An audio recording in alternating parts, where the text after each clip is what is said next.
السلام علیکم ناظرین، اس ایپیسوڈ کے شروعات میں ہم دیکھتے ہیں کائی قبیلے میں عثمان صاحب بالا خاتون اور صدران کے ساتھ موجود ہوتے ہیں اور نقشے کی جانب اشارہ کرتے ہوئے کہتے ہیں حصار جک گویا یعنی قلعہ جس بازار اور آگ حصار۔ بھائی سنگر اور اس کے جیسے بہادروں نے ان جگہوں کو ترک سرزمین بنانے کے لیے بہت سی قربانیاں دی اور آخرکار شہید ہو گئے۔ اورحان کہتا ہے ہم بھی ان کے بعد شہید اور غازی کا مرتبہ حاصل کرتے ہوئے ان تک پہنچیں گے انشاءاللہ۔ ہم میں سے ایک شہید ہوتا ہے تو اللہ کے حکم سے ہزاروں دیگر بھی موت کی جانب دوڑ پڑتے ہیں۔ اس پر عثمان صاحب کہتے ہیں اللہ کے حکم سے، اورحان اللہ کے حکم سے۔ اب میری بات سنو، البائی کو بتاؤ بائی سنگر اور اس کے ساتھیوں کو شہید کرنے والا جو کوئی بھی ہے اسے لوکاس کے صفوں میں ڈھونڈنا چاہیے۔ ہم اس کافر کو ایسے سخت ضرب لگائیں گے کہ وہ زندگی بھر یاد رکھے گا۔ سردار گنجر کہتے ہیں حضور میں تو کہتا ہوں کہ گویا کی جانب مہم پہ چلنا چاہیے، اس کا دفاع کافی کمزور ہے۔ سردار بیحان کہتا ہے میں کہتا ہوں ہمیں حصار جگ قلعے کی جانب پیش قدمی کرنی چاہیے، یہ بازنطین کے سب سے زیادہ خوشحال قلعوں میں سے ایک ہے اور یقیناً مال غنیمت بھی زیادہ ہوگا۔ مگر عثمان صاحب کہتے ہیں نہیں، یقیناً وہ تمام قلعے ہمارا ہدف ہے، لیکن سب سے اہم اس مقام کی وجہ سے آگ حصار ہے۔ اگر ہم آگ حصار کو لے لیتے ہیں تو ارد گرد کی زمینی تجارت ہمارے قابو میں ہوگی۔ یہ صرف بازنطین کے لیے نہیں، کارس صاحب کے لیے بھی سخت ضرب ہوگی۔ تو بتاؤ ذرا کیا فوج تیار ہے؟ تو اورحان کہتا ہے کافروں کو شکست دینے کے لیے ہماری فوج تیار ہے حضور۔ عثمان صاحب ایحان صاحب اور گنجر صاحب سے کہتے ہیں جب یہ دونوں اپنی فوجیں آگ حصار کی جانب دوڑائیں گے تب ہم ایک عظیم فتح کی جانب رواں دواں ہوں گے۔ بیگم کہتی ہے چونکہ آپ نے کراسے صاحب کا ذکر کر لیا ہے، مجھے کردین سے معلومات ملی ہے کراسے صاحب نے خراج میں اضافہ کر کے پوری عوام کو اپنے خلاف کر لیا ہے۔ بالا خاتون کہتی ہیں اب آپ کی نظریں اور ہاتھ سوغوت کی جانب ہوں بیگم خاتون، کرادین کی طرف نہیں، کیونکہ تجارت نہیں رکنی چاہیے۔ یہ سن کر عثمان صاحب کہتے ہیں بالا ٹھیک کہہ رہی ہے، آپ اپنے سوغوت کے فریضے سے انصاف کریں۔ یہ سنتے ساتھ ہی بیگم چلی جاتی ہے اور عثمان صاحب یوسف اور سروجہ سے کہتے ہیں آپ سوغوت کی حفاظت اور قافلوں کی سلامتی کو یقینی بنائیں گے۔ وہ دونوں بھی حکم کی تعمیل کرتے ہوئے چلے جاتے ہیں۔ پھر عثمان صاحب علاؤالدین اور اورحان سے کہتے ہیں تیاریاں مکمل کرو، آگ حصار کو فتح کرنے سے پہلے آگ حصار کو گولہ بارود اور خوراک فراہم کرنے والے تمام راستے بند کر دو۔ ہم اس کے دیہاتوں اور مرکزوں کو زمین بوس کریں گے، ہم اپنے بہادر بائسنگر کا بدلہ لیں گے۔ بورسا میں لوکاس اور صوفیہ تیر اندازی کر رہے ہوتے ہیں۔ لوکاس کہتا ہے جسے تم نے مارا بائسنگر عثمان کے خاص لوگوں میں سے ایک تھا۔ یہ کہتے ساتھ ہی لوکاس سپاہی کے سر پہ رکھے ہوئے سیب کو تیر دے مارتا ہے۔ صوفیہ کہتی ہے اب وہ جہنم میں ہے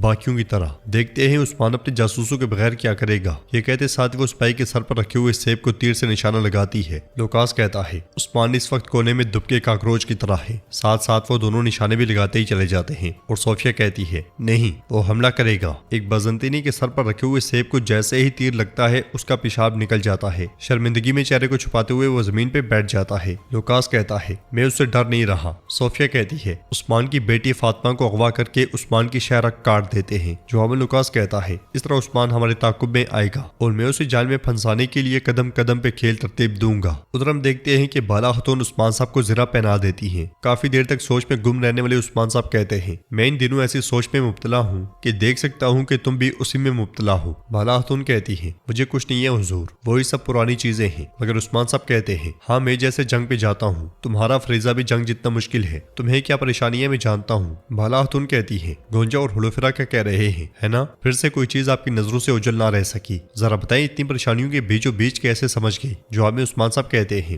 تمہاری آنکھوں سے سمجھ گیا، لیکن جان لو کہ یہ رنجش ختم ہوگی۔ چاروں طرف سے دشمن حملہ آور ہے، خاندان میں کوئی رنجش نہیں ہونی چاہیے، ہم محتاط رہیں گے۔ بالا خاتون کہتی ہیں فکر نہ کریں، جو کرنا پڑا کر کے ان میں صلح کروا دوں گی، یہ ان کی نا تجربے کاری ہے۔ جواب میں عثمان صاحب کہتے ہیں بالکل، لیکن تمہاری تربیت سے گزرنے کے بعد سب عظیم سردارنیاں بن جائیں گی، ہمارے بچے اور قبیلہ تمہاری امانت میں ہے۔ بالا بھائی اورحان البائی سے کہہ رہا ہوتا ہے البائی تم بائسنگر کو شہید کرنے والے کمینوں کو ڈھونڈو گے، چاہے وہ زمین کے نیچے بھی جا چھپیں، یہ گھٹیا حرکت جس نے بھی کی ہے تم انہیں وہاں سے ڈھونڈ کر نکال لاؤ گے، تمہارا واحد فریضہ یہی ہے۔ تو البائی کہتا ہے شہزادے فکر نہ کریں، سپاہیوں کو وہ جگہ مل گئی ہے جہاں بائسنگر کو شہید کیا گیا، میں وہاں جا کر تحقیقات کروں گا۔ بائسنگر نے کہا کہ کراسے صاحب اور لوکاس نہیں ہے۔ تو اورحان کہتا ہے لیکن یہ لوکاس سے دور بھی کوئی نہیں ہے، یقیناً وہ سائے کی طرح اس کے ساتھ ہے، تمہاری آنکھیں اور کان کھلے رہیں گے، چلو جلدی سے جاؤ۔ یہ سنتے ساتھ ہی البائی چلا جاتا ہے۔ اس لیے میں عثمان صاحب سردار خیمے سے باہر آتے ہیں اور قبیلے کے بیچوں بیچ آ کر کہتے ہیں میرے سرداروں میرے سپاہیوں، شہادت کو جاننے والے ہرگز شکست خوردہ نہیں ہوتے۔ اب بتاؤ شہادت کے راستے پر چلنے کے لیے میرے ساتھ ہو؟ تو سب سپاہی تلواریں بلند کرتے ہوئے کہتے ہیں ہم آپ کے ساتھ ہیں حضور۔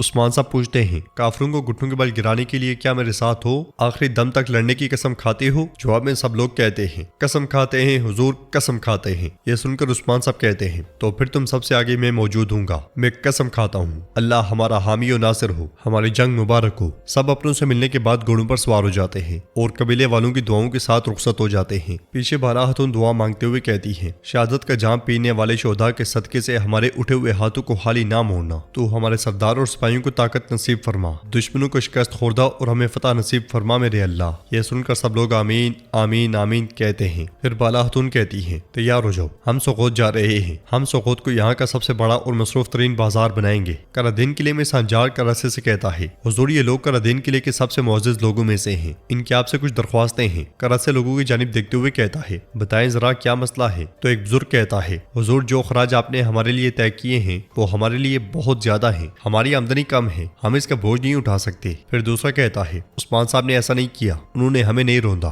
ہم نے پرانے دنوں کو یاد کرنا شروع کر دیا ہے کراسے میں۔ پہلے والا کہتا ہے، ہم عثمان صاحب کا طے کردہ خراج دے سکتے ہیں، ہم میں اس سے زیادہ خراج دینے کی طاقت نہیں، ورنہ آپ باغیوں کو نہیں روک پائیں گے کراسے میں۔ یہ سنتے ساتھ ہی سردار کراسے کو بہت غصہ آتا ہے اور وہ اٹھ کر ان کی جانب بڑھتے ہوئے کہتا ہے، یہ کیا بدتمیزی ہے بھوکے کتوں؟ اور پھر اس کے بعد وہ باری باری ان دونوں کو زوردار تھپڑ زد کرتا ہے اور چلاتے ہوئے کہتا ہے، یہ میری موجودگی میں کیسی بدتمیزی ہے، کیسی بے ادبی ہے۔ اب عثمان نہیں ہے، اب پرانا نظام بھی نہیں ہے، حکم میرا ہے، ان دیواروں کے پیچھے پرامن زندگی گزارنے کی قیمت ادا کی جائے گی، قیمت ادا نہ کرنے والوں کا انجام دردناک ہوگا، اب میری نظروں سے دفع ہو جاؤ۔ یہ کہتے ساتھ وہ ایک کو پیچھے دھکیلتا ہے تو باقی سب ڈرتے ہوئے چلے جاتے ہیں۔ پھر سردار کراسے سانجار سے کہتا ہے، آئندہ میں اس طرح کی بدتمیزی نہیں دیکھنا چاہتا، آواز اٹھانے والوں کی آواز کو خاموش کر دیا جائے گا، بتاؤ کہ عماس کی طرف سے کوئی خبر ہے؟ تو سانجار کہتا ہے، وہ قدم قدم پہ عثمان صاحب کے تعاقب میں ہے، لیکن ابھی تک کوئی معلومات نہیں ملی۔ کراسی کہتا ہے، عثمان نے تجارت کے معاملے میں گہری نظر رکھی ہے، لیکن جاسوسوں کے مرنے کے بعد وہ زخمی جانور کی طرح جھپٹے گا، اس کا تعاقب جاری رکھو،